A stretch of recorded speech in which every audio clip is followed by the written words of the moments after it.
Your position is being eliminated effective immediately. Brooke Sinclair said it at 8:47 a.m. over Zoom with her camera off. Just a black square with her initials where her face should have been. I'm Zachary Pierce, 48 years old, ex-Navy electrical engineer, and the CEO's 29-year-old daughter just fired me without showing her face. But what she never knew was that I owned something that would bring down their entire $580 million company. There was supposed to be an envelope on the conference room table, cream-colored, sealed. I'd walked in at 8:45 expecting our weekly systems review. Same room, same time, same burnt coffee in the break room, but nobody else showed up, just me and my laptop. Then the Zoom ping. Meeting request from Brooke Sinclair. I should have known right there.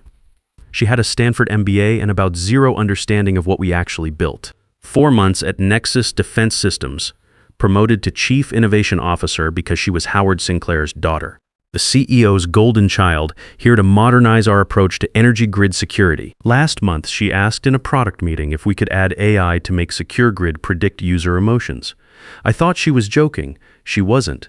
When I explained that critical infrastructure systems don't need to detect feelings, they need to detect threats, she made a note on her laptop. I saw the screen. Zachary resistant to innovation. 2 weeks ago, she pitched Secure Grid to federal contractors as Netflix for power grids. Ryan Cooper, one of the engineers I'd trained, had to leave the room because he was laughing. Now here she was on Zoom, camera off, with another black square labeled HR. We're restructuring some of our legacy roles, Brooke continued. Her voice was steady, practiced, like she'd rehearsed this in front of a mirror. And unfortunately, your position is being eliminated. You'll find your severance details in the envelope on the conference room table. Legacy roles. I built the Secure Grid system this entire company ran on, designed the architecture, wrote the core protocols, debugged it at 3 a.m. when Series B funding almost fell through because of security concerns. 19 years here, first engineer hired after Howard got that DoD contract in 2005. I'd trained half the people who now outranked me, and I was legacy.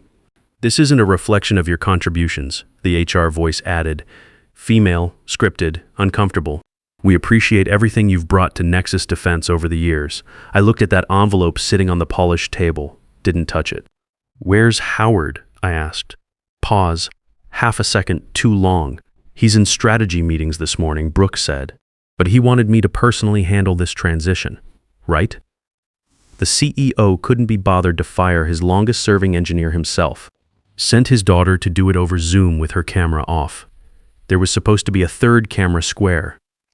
General counsel, I'd been told he'd be on this call. His square stayed black the whole time. Coward probably knew this was a lawsuit waiting to happen and wanted distance. Is there anything else we need to address? HR asked. I thought about saying something about how Brooke announced the GridMax rebrand at the National Infrastructure Summit last month without telling engineering. New logo, new website, press release. She'd renamed my entire system, and I found out from LinkedIn about how she had no idea what Secure Grid actually did or why the Department of Energy relied on it for critical grid monitoring.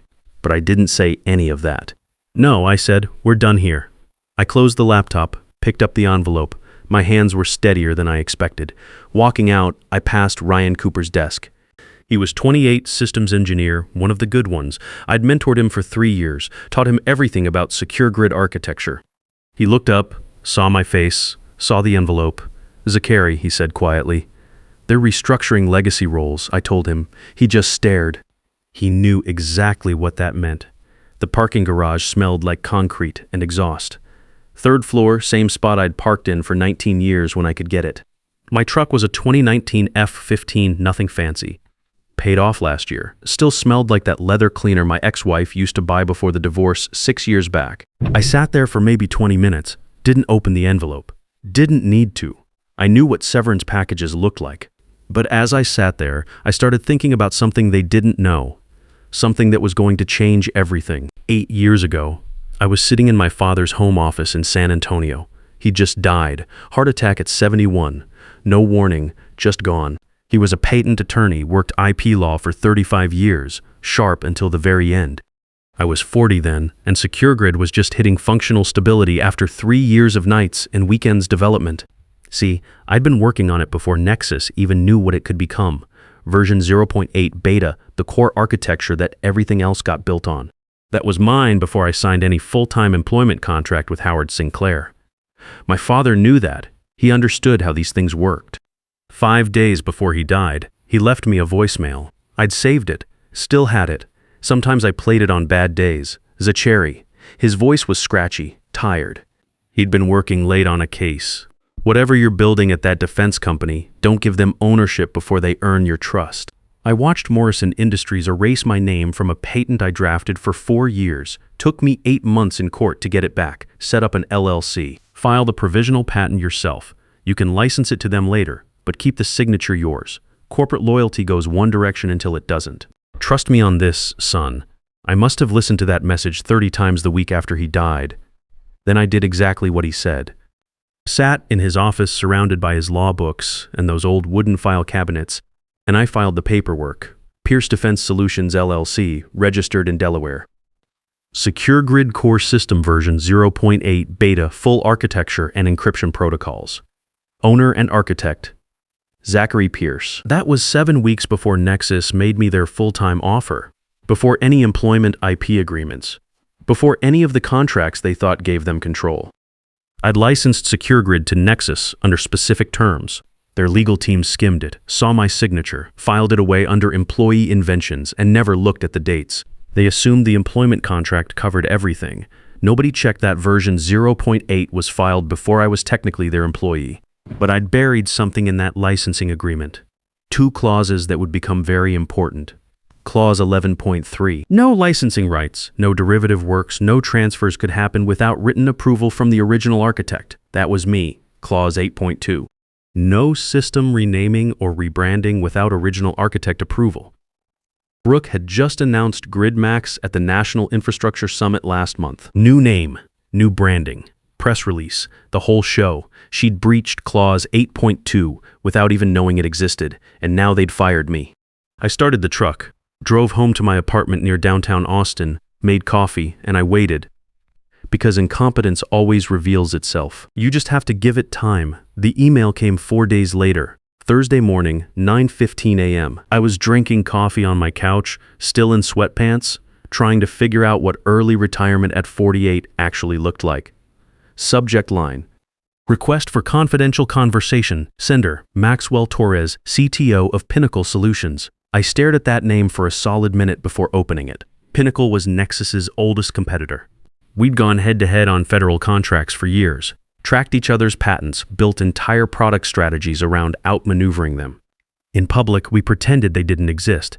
In private, every engineering decision considered what Pinnacle might do next. And now, their CTO was in my inbox. I clicked it open. Mr. Pierce, we have reason to believe you, not Nexus Defense, hold the underlying rights to the Secure Grid core architecture. If this is accurate, we'd like to discuss an exclusive licensing agreement. We believe the original architect should decide where his work goes next. Would you be open to a conversation? This can be handled with complete discretion. Maxwell Torres, direct, professional. No games. I read it twice. Then I stood up and walked to my window. My apartment overlooked Lady Bird Lake and some trees. Nothing special. Paid for by 19 years of salary and stock options that vested slowly. The belief that loyalty mattered and hard work got rewarded. Turns out loyalty is just another word for convenient when you're dealing with people like Brooke Sinclair. But this email was different. They'd done their homework. They knew something Nexus's legal team apparently never bothered to check. How did you know? I typed back. His response came in under an hour. We track all Secure Grid-related patents as part of competitive intelligence. When we saw Pierce Defense Solutions owned the core filing, not Nexus Corporate, we did the math. Your signature, your LLC, filed before your employment start date. We've been waiting to see if you knew. Smart patient. The kind of operation that actually read the fine print. I typed one line. If we're talking, we do it in person. He replied in 20 minutes. Meeting set for Monday, his office in Denver. He'd fly me out, cover everything, keep it quiet. I said yes. That weekend, I did something I hadn't done in years. Pulled out all the original files. The provisional patent filing from my father's office. The LLC registration for Pierce Defense Solutions. The licensing agreement I'd signed with Nexus back in 2016 when they were too excited about that DoD contract to examine the details. I went through every page. Every clause, every date. It was all still there. Clean, legal, ironclad. Nexus thought they owned SecureGrid because I built it while employed. Standard assumption, but employment doesn't override prior art. Version 0.8 beta was mine before they hired me full-time. Everything after that was licensed to them. Not transferred, not sold, licensed in. And Brooks GridMax rebrand at the National Infrastructure Summit. Public announcement, new branding press release that triggered Clause 8.2, breach of contract. Every licensing agreement tied to SecureGrid could be challenged now. They'd fired the architect and breached the contract in the same month. Monday morning, I flew out. Pinnacle's office was in a different league from Nexus's flashy headquarters. Less glass and steel, more function. The kind of building designed for people who knew what they were doing, not people trying to prove it. Maxwell Torres met me in the lobby. 54 years old, looked like someone who'd spent 20 years actually building systems instead of managing people who built systems. Firm handshake, direct eye contact. "Zachary," he said. "Thanks for coming. You said you did your homework," I replied. "Show me." He took me to a conference room. Glass walls, no theater, just a table and chairs. He opened a folder. Inside was a complete breakdown. My LLC filing, the original SecureGrid provisional patent, a timeline showing version 0.8 beta, was submitted 7 weeks before my Nexus employment contract. Clauses 11.3 and 8.2 highlighted in yellow. "You're the owner," he said simply. "Not them. We'd like to work with you, not around you." He slid another document across the table. Exclusive licensing agreement, $340 million over 8 years. Role: Chief Technical Architect with full approval rights on any derivative works. Office, team, resources, everything. We don't hire pedigrees, Maxwell said. "We hire architects." I read through it. Every clause, every term. My father taught me that. Read everything twice. Trust nothing you don't verify. It was clean. Fair. More than fair. I looked up at Maxwell. He wasn't smiling, wasn't selling, just waiting. "What happens to Nexus?" I asked. "That depends on them," he said. "If they try to expand SecureGrid's deployment or license it to anyone else, they'll hit your clauses. Their lawyers will figure it out eventually, but that's not your problem anymore." He was right. It wasn't. I stared at that contract for 30 seconds. 19 years at Nexus. I'd trained half their engineers, built the infrastructure from nothing, stayed through 2 rounds of layoffs, declined a CTO offer from Lockheed because I believed in loyalty. And they fired me over Zoom with the camera off. "Take your time," Maxwell said. But that company died the day Brooke renamed my work without asking. The only question was whether I'd let her bury it too. I signed it right there, one signature, clean and final. "We're announcing this Friday," Maxwell said. Press release. "You're listed as creator and chief architect of SecureGrid. Your name, not theirs. If that's going to cause problems, tell me now, no problems," I said. We shook hands. Professional, no celebration, just business. I flew home that afternoon. Didn't tell anyone, didn't post anything, just waited. Wednesday morning, I was making breakfast when Ryan texted me, "Dude, Nexus's homepage just changed. The GridMax banner is gone, just disappeared." Legal sent out an urgent memo about full audit of all SecureGrid licensing agreements. "What's happening?" I smiled, took a sip of coffee. "Maybe they're finally reading the contracts," I typed back. Thursday, another text from Ryan. Screenshot attached. Internal email from Nexus's general counsel to executive team. Subject line in red. Critical IP ownership review. Immediate action required.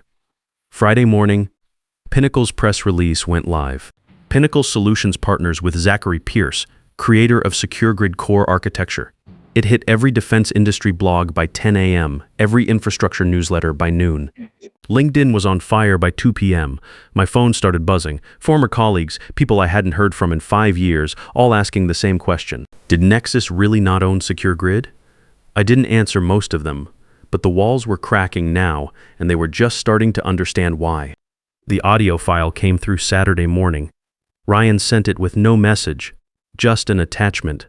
File name, exec meeting recording, MP3. I was still in bed when my phone buzzed. Sat up, grabbed my coffee from the nightstand, and hit play. Static first, chairs scraping. Someone adjusting a microphone, then Brooks' voice, higher pitched than usual, panicked. Wait, he used a different entity name, Pierce Defense Solutions. When was this filed? Howard Sinclair, her father, the CEO. His voice was tight, controlled.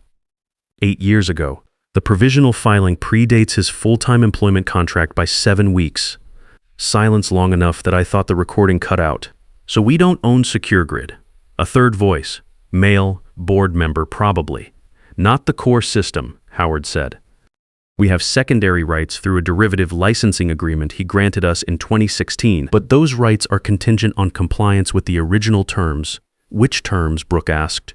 Her voice was shaking now, all of them, including Clause 8.2. No system renaming or rebranding without original architect approval. Someone typing, fast, frantic clicking. The GridMax rebrand. Brooks' voice dropped to almost a whisper. At the National Infrastructure Summit.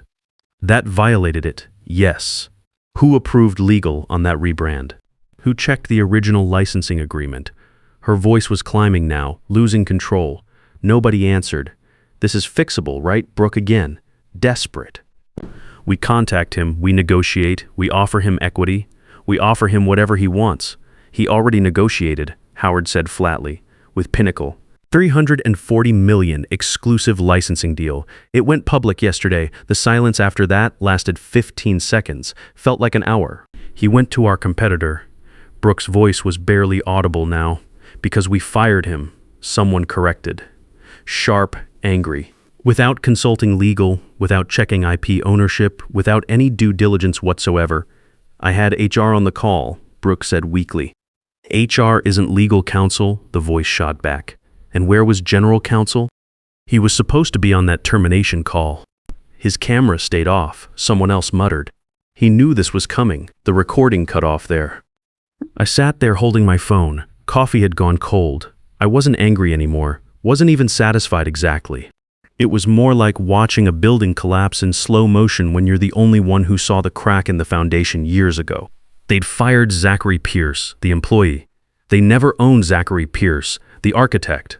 Monday morning, the lawsuit started. First one hit at 9 a.m. Class action from a group of Series C investors.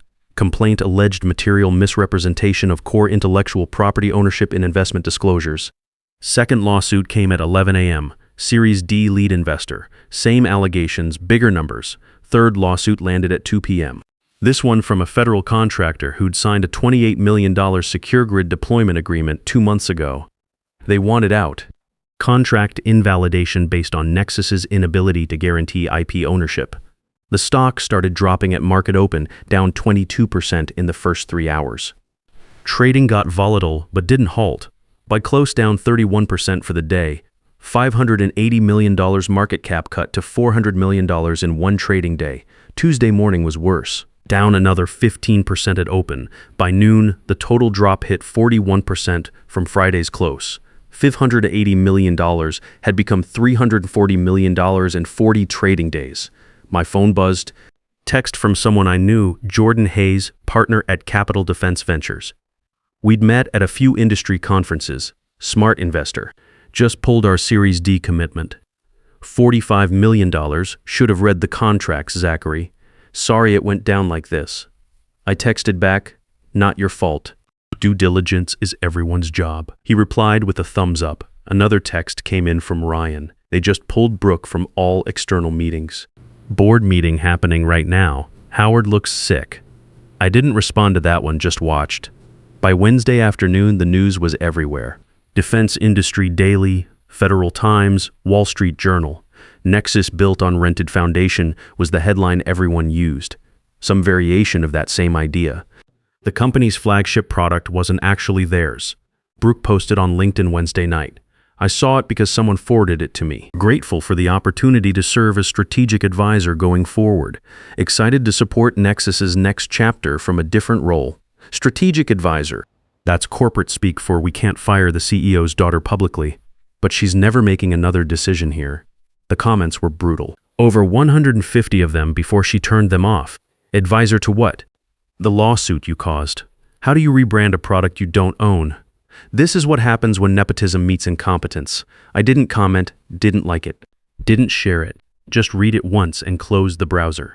Thursday morning, the announcement came: Howard Sinclair to step down as CEO, effective immediately. The press release said he wanted to spend more time with family, pursue other interests. Standard exit language. But Ryan sent me the leaked board minutes an hour later. The real language was different. Board vote of no confidence, 7-2. Resignation demanded due to loss of institutional investor confidence and failure to maintain adequate IP oversight. They'd forced him out. The man who built Nexus Defense Systems 20 years ago, gone in 5 days because he let his daughter play executive and didn't read the contracts. Friday afternoon, my phone rang. Unknown number. I almost didn't answer. Mr. Pierce? A woman's voice.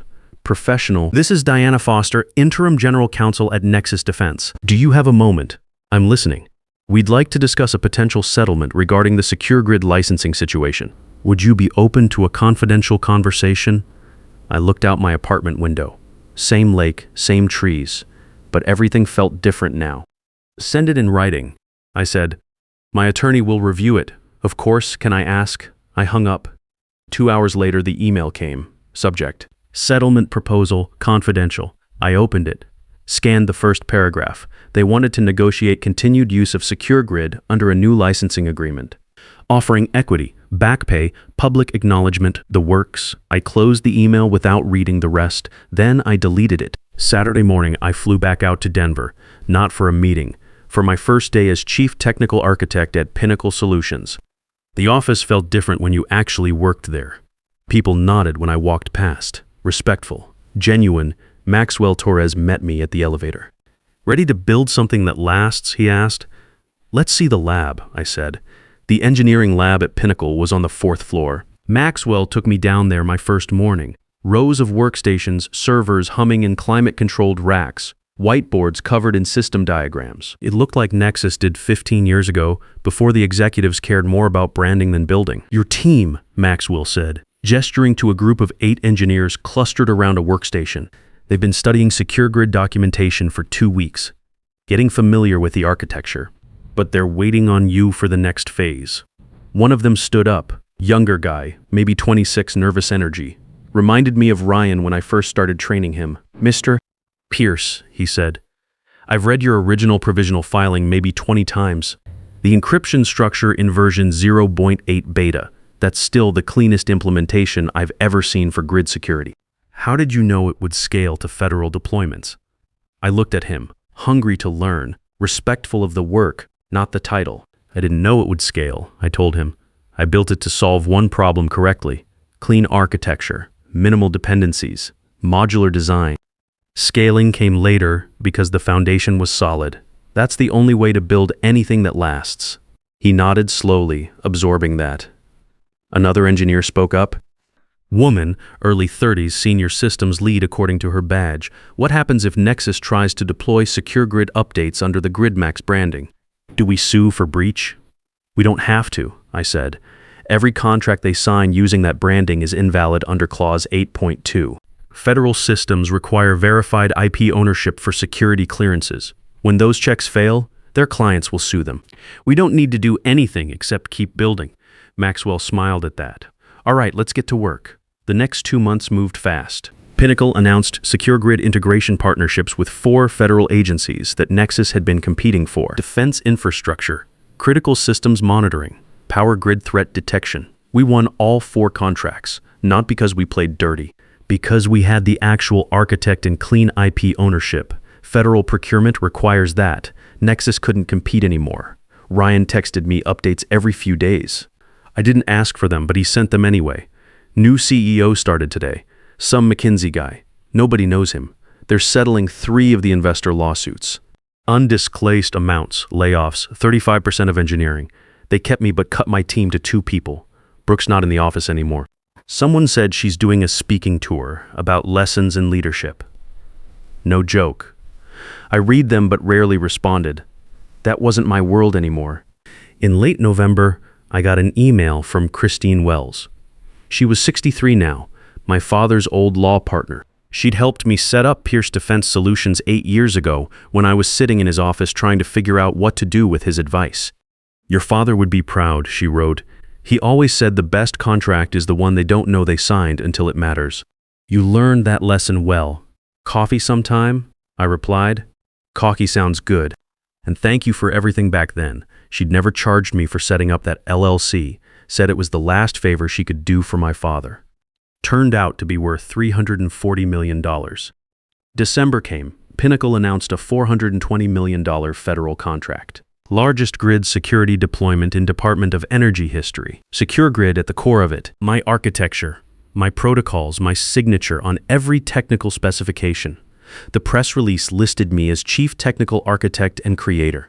Ryan texted me that afternoon, saw the announcement. That's incredible, man. Congrats. Thanks, I replied. How are things there? Honestly, quiet. Nexus is just a smaller company now. We do maintenance contracts mostly, nothing new. I'm looking around. Send me your resume, I typed. He sent it 10 minutes later. I forwarded it to Maxwell with one line.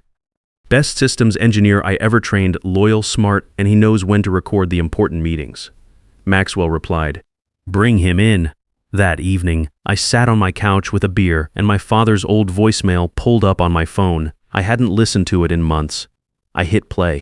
Corporate loyalty goes one direction until it doesn't. Trust me on this, son. I did trust him, and he was right.